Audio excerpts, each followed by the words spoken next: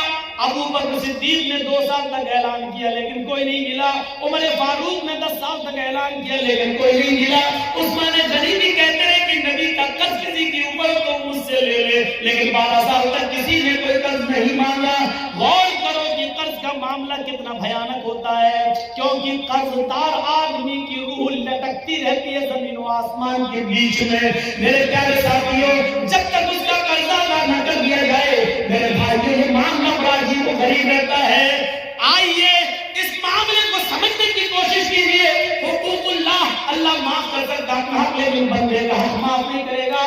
اگر کسی نے کسی سے قرض لیا ہے تو پہلی فرصت میں قرض ادا کر دے، پہلی فرصت میں قرض ادا کر دے، کیونکہ نمازیں بیکار ہو جاتی ہیں، روزے بیکار ہو جاتے ہیں، حج بیکار ہو جاتا ہے۔ حج اسی لیے فرمایا کہ قرضہ لے کر حج جیسی عبادت بھی آپ کرنے نہیں جا سکتے، قرضہ لے کر قربانیاں آپ کر سکتے ہیں لیکن ایک وعدہ کیجئے، قرضہ جس آدمی سے لے رہے ہیں اس سے وعدہ کیجئے کہ 1 مہینے میں آپ کا قرضہ دے دوں گا، آپ مجھے 12,000 15,000 روپے بطور قرض دے دیجئے تاکہ ہمیں خصی لے لیں اور قربانی کر دیں۔ قرضہ لے کر قربانی کی جا سکتی ہے لیکن اگر آپ کو یہ اندیشہ ہو کہ ہم اس کا قرضہ ادا نہیں کر پائیں گے تو پھر قرضہ لے کر قربانی کرنا بھی آپ کے لیے جائز نہیں ہے۔ اگر آپ کو یقین ہے کہ قرضہ آپ دے سکتے ہیں تو 1 مہینہ 2 مہینے کی اجازت لے کر قرضہ لے سکتے ہیں، لیکن قرضہ لے کر حج کرنے نہیں جا سکتے کیونکہ قرضدار پر حج ہے ہی نہیں۔ قرضدار پر حج نہیں، حج تو اس پر فرض ہے جو صاحب استطاعت ہو، من استطاع الیہ السبیل، جو ان استطاع الیہ السبیل، اگر تم وہاں تک جانے کی طاقت رکھتے ہو تو حج کرو، تو حج کرو، اگر وہاں تک جانے کی طاقت نہیں، استطاعت نہیں ہے تو آپ حج کرو۔ کتنی بری حالت کہاں سے کہاں نکل گیا اور کہاں بیٹھ گیا، یہاں پہنچ گیا میں تو میں کہہ یہ رہا تھا کہ ہم اپنے دوستوں کو کھلا سکتے ہیں، لیکن اللہ رب العالمین کو دیکھیے وہ اپنے دوست و دشمن سب کو کھلا، مومن و کافر سب کو